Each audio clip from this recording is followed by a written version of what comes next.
Hello friends. Meditation and spiritual life book में आज 16 chapter love of God. True love of God. No man lives without love, only the objects of love differ with different persons. We run after either human beings and sense pleasure or God and divine bliss. This running after the divine comprises all phases of spiritual life. The divine is in us and works through us. As soon as we come to feel this, our whole attitude changes. But first, we must become, to some extent at least, conscious of our true nature because our true nature partakes of divinity. The higher self is an essential part of the Supreme Spirit. As Swami Vivekanand said, religion is the eternal relationship of the eternal soul with the eternal God. That is why a clear conception of truth and reality is so very necessary for the spiritual aspirant, whether he happens to be a bhakta or jnani or a yogi.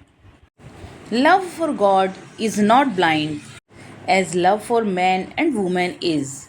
It is always based on some higher form of intuition. It is not love as is understood in the worldly sense of the term. Ordinarily, we our love flows downwards like a stream. Loving God is like turning the river back to its source, the inexhaustible reservoir from which all streams of human love originate.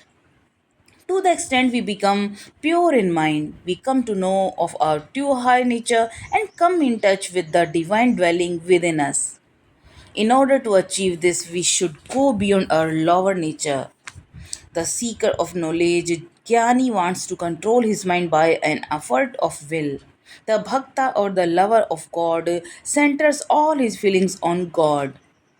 Through one pointed devotion, all our desires are burnt away. Devotion to the Lord serves as the greatest purifying agent in the life of the devotee.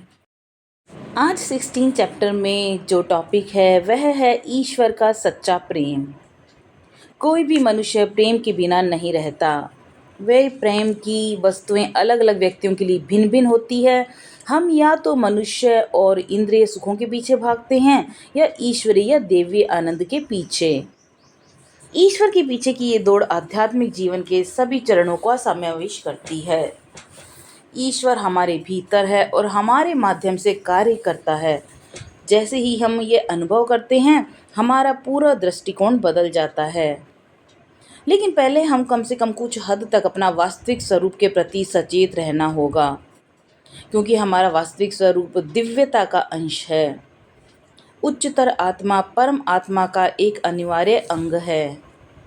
जैसा कि स्वामी विवेकानंद ने कहा कि धर्म शाश्वत, आत्मा का शाश्वत ईश्वर के साथ शाश्वत संबंध है। इसलिए सत्य और वास्तविकता का स्पष्ट अवधारणा अभिव्यक्ति साधक के लिए अत्यंत ही जरूरी है, चाहे वह भक्त हो, ज्ञानी हो या योगी। ईश्वर के प्रति प्रेम स्त्री पुरुष के प्रति प्रेम की तरह अंधा नहीं होता। यह हमेशा किसी उच्चतर अंतर्ज्ञान पर आधारित होता है। यह प्रेम नहीं, जैसा कि इस शब्द के सांसारिक अर्थ में समझा जाता है। सामान्यतः हमारा प्रेम एक धारा की तरह नीचे की ओर बहता है। ईश्वर की ओर प्रेम करना नदी को उसके उद्गम की ओर, उस अक्षय जलाशय की ओर वापस मोड़ने जैसा है, जहाँ से मानव प्रेम की सभी धाराएं निकलती हैं। जैसे जैसे हमारा मन शुद्ध होता जाता है, हम अपने सच्चे उच्चतर स्वरूप को जान पाते हैं और अपने भीतर निवास करने वाले ईश्वर के संपर्क में आ पाते हैं। इसे प्राप्त करने के लिए हमें अपनी निरंतर प्रकृति से परे जाना होगा। ज्ञानी इच्छा शक्ति के बल पर अपने मन को वश में करना चाहता है। भक्त या ईश्वर प्रेमी अपनी समस्त भावनाओं को ईश्वर पर केंद्रित करता है। अनन्य भक्ति से हमारी सारी इच्छाएं भस्म हो जाती हैं। ईश्वर की भक्ति भक्त के जीवन में सबसे बड़ी शुद्धि कारक के रूप में कार्य करती है। An incident is narrated in the life of Sri Chaitanya. When he was staying at Puri, he wanted to embrace a devotee who belonged to a low caste. The man shrank back in fear, saying, Sir, I am of a low caste. You should not touch me. To this Sri Chaitanya replied, What do you mean? Sri Chaitanya replied, I myself am purified by your touch. The Godman feels the all pervading presence of the divine everywhere. For him, there is no distinction between low caste and high caste, poverty and wealth. Here, next point is types of devotees. The Gita says that four types of people worship God: the distressed, the seeker of wealth, the inquisitive, and the wise. All these are noble souls, says Sri Krishna. But the last one, the Jnani, is the dearest to the Lord. What is the meaning of this important statement? The illumined soul see the divine in all beings and is constantly united with him. He is unaffected by evil either in himself or in others.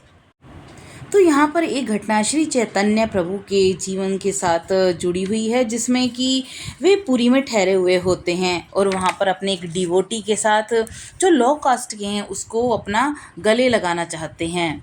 लेकिन वह जो person है, वह इंसान व्यक्ति डर के मारे पीछे हट गया और बोला कि महाराज, मैं नीची जाति का हूँ और आपको मुझे छूना नहीं चाहिए। इस पर श्री चैतन्य ने उत्तर दिया कि तुम्हारा क्या मतलब है, मैं स्वयं तुम्हारे स्पर्श से शुद्ध हो गया हूँ। ईश्वर पुरुष सर्वत्र ईश्वर की सर्वव्यापी उपस्थिति का अनुभव करता है। उसके लिए नीची ऊंची जाति, गरीबी अमीरी में कोई भेद नहीं। अगला पॉइंट है भक्तों के प्रकार। गीता कहती है कि चार प्रकार के लोग ईश्वर की आराधना करते हैं। पहला दुखी, धन की आकांक्षी, जिज्ञासु और ज्ञानी। तो ये सभी श्रेष्ठ आत्माएं हैं, श्री कृष्ण कहते हैं, लेकिन अंतिम जो ज्ञानी हैं वो भगवान को सबसे प्रिय है। इस महत्वपूर्ण कथन का क्या अर्थ है? प्रभुत आत्मा सभी प्राणियों में ईश्वर को देखती है और निरंतर उसके साथ एकाकार रहती है। वह स्वयं में या दूसरों में बुराई से अप्रभावित रहती है। People are of various types. Their attitudes towards life and God vary widely. Number one है the out and out worldly minded people do not usually care for God at all, and they inordinately yearn for the pleasure of life and of the senses and are mortally afraid of misery. Second है another kind of worldly minded people do not do think of God but look upon him mostly as the giver of boons, the giver of material prosperity, material enjoyment.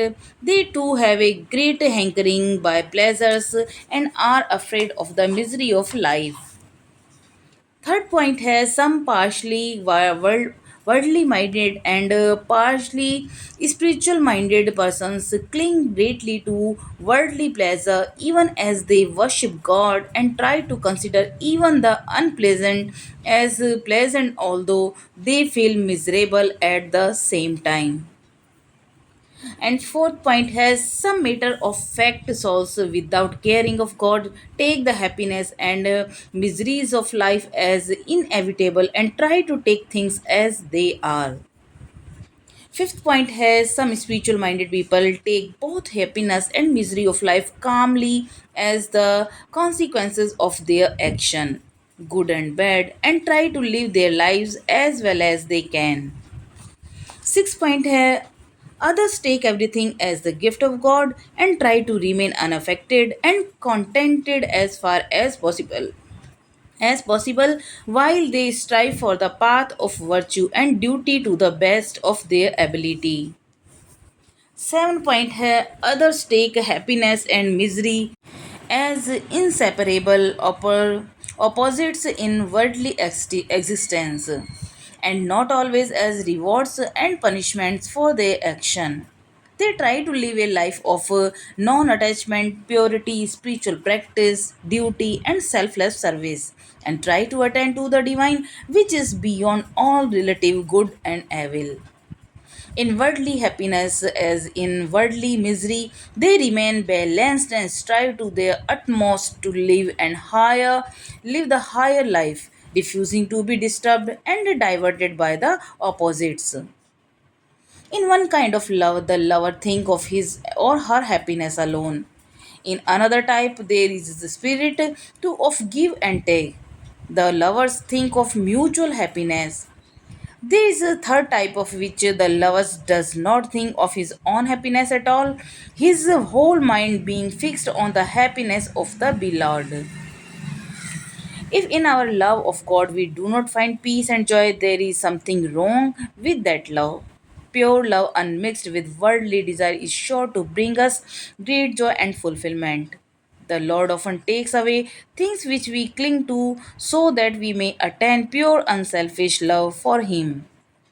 Spiritual life very often means poverty and sorrow at the physical plane. But all these are sometimes necessary to enable us to attain pure love and through that supreme bliss. God is our greatest treasure. And in order to accumulate that, we have to throw away glass beads and tinsels. तो यहाँ पर बताया जा रहा है कि लोग कई तरह के होते हैं। जीवन और ईश्वर के प्रति उनके दृष्टिकोण भी भिन्न भिन्न होते हैं, जिसमें पहला है कि पूर्णतः सांसारिक सोच वाले लोग आमतौर पर ईश्वर की बिल्कुल भी परवाह नहीं करते और वे जीवन और इंद्रियों के सुखों के लिए अत्यधिक लालसा रखते हैं और दुख से अत्यधिक भयभीत रहते हैं। दूसरे प्रकार के सांसारिक लोग ईश्वर के बारे में सोचते तो हैं, लेकिन उसे अधिकतर वरदान देने वाले के रूप में देखते हैं। भौतिक समृद्धि, भौतिक सुखों के दाता, उनमें भी सुखों के प्रति तीव्र लालसा होती है और जीवन के दुखों से डरते हैं। तीसरे हैं कुछ अंशतः सांसारिक और कुछ अंशतः आध्यात्मिक मन वाले व्यक्ति ईश्वर की आराधना करते हुए भी सांसारिक सुखों से बहुत अधिक चिपके रहते हैं और अप्रिय चीज़ों को भी सुखद समझने का प्रयास करते हैं, यद्यपि वे उसी समय दुखी भी महसूस करते हैं। चौथा है कुछ तथ्यहीन आत्माएं ईश्वर की परवाह किए बिना जीवन के सुख और दुख को अपरिहार्य मान लेती है और चीज़ों को जैसी है वैसी ही स्वीकार करने का प्रयास करती है। पांचवा है कुछ आध्यात्मिक सोच वाले लोग जीवन के सुख और दुख दोनों को अपने अच्छे और बुरे कर्मों का परिणाम मानकर शांतिपूर्वक स्वीकार करते हैं और अपना जीवन यथासंभव अच्छे ढंग से जीने का प्रयास करते हैं। छठा है अन्य लोग सब कुछ ईश्वर का उपहार मानते हैं और जहाँ तक संभव हो अप्रभावित और संतुष्ट रहने का प्रयास करते हैं, जबकि वे अपनी पूरी क्षमता से सद्गुण और कर्तव्य के मार्ग पर चलने का प्रयास करते हैं। सातवां है कि कुछ लोग सांसारिक जीवन में सुख और दुख को अभिन्न विरोधी मानते हैं, न कि हमेशा अपने कर्मों के पुरस्कार व दंड के रूप में। वे अनासक्ति, पवित्रता, साधना, कर्तव्य और निस्वार्थ सेवा का जीवन जीने का प्रयास करते हैं और उस ईश्वर को प्राप्त करने का प्रयास करते हैं जो सभी सापेक्ष अच्छाई और बुराई से परे है।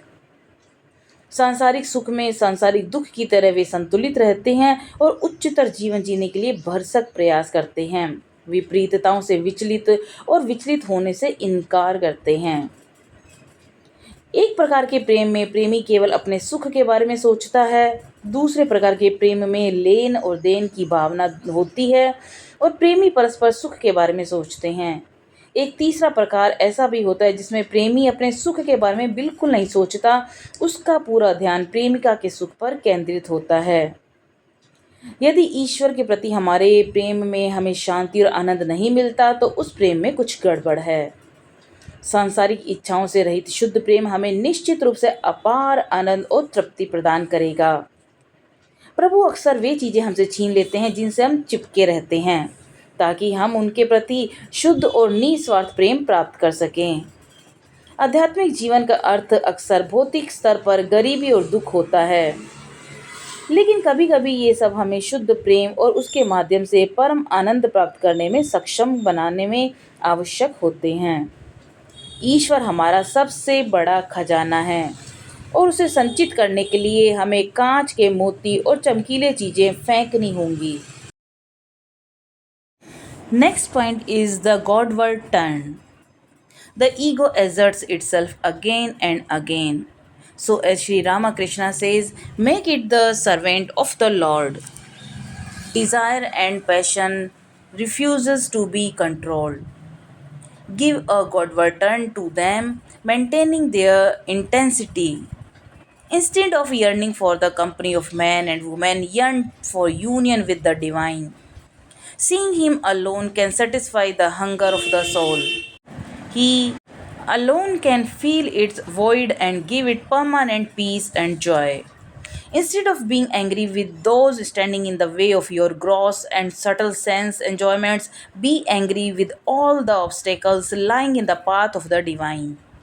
Learn to be angry with your lower desires, with your turbulent passion, with your very anger, and avoid them all as your great, relentless enemies. Instead of wishing to possess another human doll or fleeting worldly wealth, covet the divine and inexhaustible spiritual wealth which can never be lost and is alone able to give us abiding peace. The Bhagavatam says lust, anger, fear, affection, fellowship, and friendship, when directed towards the divine, being lead to union with the divine. At the touch of the philosopher's stone, all the base metals of desire and passion, of greed and anger, lose their evil nature and are transmuted into pure devotion, bringing bliss and immortality to the soul. Even if a very wicked man worships me, the divine with devotion to none else, he should be regarded as good, so for he has rightly resolved. Soon does he become righteous and obtain eternal peace. Boldly canst thou proclaim that my devotees never comes to grief, says Sri Krishna in the Bhagavatam Gita. It may happen that a person is fully convinced of the evil effect of desires but still is not able to rid himself completely of them. What is such person to do? How can he rise above them? One way is to control them using willpower, another is to cultivate the witness attitude towards them. Neither of these is easy, and in the beginning of one spiritual life, well, nigh impossible. What then is the way for a spiritual aspirant? He should connect them all directly or indirectly with the divine. Every desire, every sensual impulse, every passion must be give a Godward turn consciously and knowingly with an effort of the will. If his artistic sense and his desire to enjoy art are very strong, he should take up some holy form of art and make that a stepping stone for rising to the plane of the divine. Instead of listening to worldly music, let him listen to devotional music. Instead of singing for others, people sing for the sake of the divine, and so on. If he is very fond of sweet fragrance and beauty of flowers and wishes to enjoy them, let him pluck flowers, offer them to the divine, and decorate with them the holy altar aesthetically. If he desire to love somebody or feels greatly attracted towards somebody, let him love the divine in that person and be thereby directly drawn towards the divine. तो यहाँ पर अगला point है the godward turn. अहंकार बार बार स्वयं को जागृत करता है, इसलिए जैसा कि श्री रामकृष्ण कहते हैं कि इसे प्रभु का सेवक बनाओ। इच्छाएं और वासनाएं नियंत्रित नहीं होती, उनकी तीव्रता को बनाए रखते हुए उन्हें ईश्वर की ओर मोड़ दो। स्त्री पुरुष की संगति की लालसा करने के बजाय ईश्वर से मिलन की लालसा करो। केवल उनकी सेवा ही आत्मा की भूख को तृप्त कर सकती है और केवल वही उसके शून्य को भर सकते हैं और इसे स्थायी शांति और आनंद प्रदान कर सकते हैं। अपने घोर और सूक्ष्म इंद्रिय भोगों के मार्ग में आने वाले लोगों पर क्रोधित होने के बजाय ईश्वर के मार्ग में आने वाली सभी बाधाओं पर क्रोधित होइए। अपनी निरंतर इच्छाओं और अपने अशांत आवेगों, अपने क्रोध पर क्रोधित होना सीखिए। और उन सभी को अपने महान अथक संयम मानकर त्याग दीजिए। सांसारिक धन संपत्ति की एक और मानव गुड़िया पाने की चाहत रखने के बजाय ईश्वर उसकी अक्षय आध्यात्मिक संपदा की लालसा कीजिए, जो कभी भी नष्ट नहीं होती और वह केवल हमें स्थायी शांति प्रदान करने में सक्षम है। भागवत में कहा गया है कि काम, क्रोध, भय, स्नेह, संगति और मैत्री जब ईश्वरीय सत्ता की ओर निर्देशित होती है तो ईश्वर से मिलन की ओर ले जाते हैं। पारस पत्थर के स्पर्श से सभी मूल धातुएं जैसे इच्छाएं, आवेश, लोभ, क्रोध अपना दुष्ट स्वभाव खो देती हैं और शुद्ध भक्ति में परिवर्तित हो जाती है, जिससे आत्मा का आनंद और अमरता प्राप्त होता है। चाहे वे कितनी भी दुष्ट क्यों ना हो, जो मुझ भगवान को अन्य किसी भी भक्ति के बिना बचता है उसे अच्छा समझना चाहिए, क्योंकि उसने ठीक निश्चय कर लिया है और वह शीघ्र ही धर्मात्मा बन जाता है और शाश्वत शांति को प्राप्त कर जाता है। तुम निडर होकर ये घोषणा कर सकते हो कि मेरा भक्त कभी दुखी नहीं होता। श्री कृष्ण भागवतम गीता में ये कहा गया है। ऐसा हो सकता है कि कोई व्यक्ति इच्छाओं के बुरे प्रभावों के बारे में पूरी तरह से आश्वस्त हो, फिर भी स्वयं को उनसे पूरी तरह से मुक्त नहीं कर पाता। ऐसे व्यक्ति को क्या करना चाहिए? वह उनसे कैसे ऊपर उठ सकता है? एक उपाय है इच्छा शक्ति से उस पर नियंत्रण करना और दूसरा उसके प्रति साक्षी भाव विकसित करना। इनमें से कोई भी करना आसान नहीं और आध्यात्मिक जीवन के आरंभ में तो लगभग असंभव ही है। तो फिर आध्यात्मिक साधक के लिए इसका क्या उपाय है? उसे इन सब को प्रत्यक्ष अप्रत्यक्ष रूप से ईश्वर से जोड़ना चाहिए। प्रत्येक इच्छा, प्रत्येक कामुक आवेग, प्रत्येक वासना को सचेतन और जानबूझकर इच्छा शक्ति के प्रयास से ईश्वर की ओर मोड़ दे। यदि उसको कलात्मक समझ और कला का आनंद लेने की उसकी इच्छा प्रबल है तो उसे कला के किसी पवित्र रूप को अपनाना चाहिए और उसे ईश्वर के स्तर तक पहुंचने के लिए एक सीढ़ी बनाना चाहिए। सांसारिक संगीत सुनने के बजाय उसे भक्ति संगीत सुनना चाहिए। दूसरों के लिए गाना गाने के बजाय ईश्वर के लिए गाना गाना चाहिए। यदि उसे फूलों की मधुर सुगंध और सुंदरता बहुत प्रिय है और वह उसका आनंद लेना चाहता है तो वह उस फूल को तोड़ना चाहिए और उन्हें ईश्वर को अर्पित कर देना चाहिए और ईश्वर को कई कलात्मक रूप से उससे सजाना चाहिए। अगर वह किसी से अत्यधिक प्रेम में है, किसी की तरफ बहुत ज़्यादा आकर्षित है तो वह आकर्षण वह अपने ईश्वर की तरफ मोड़ सकता है और उस ईश्वर के साथ गहरा संबंध बना सकता है। तो आज चैप्टर लव ऑफ गॉड में इतना ही। कल बाकी का चैप्टर हम करेंगे। तब तक के लिए नमस्कार।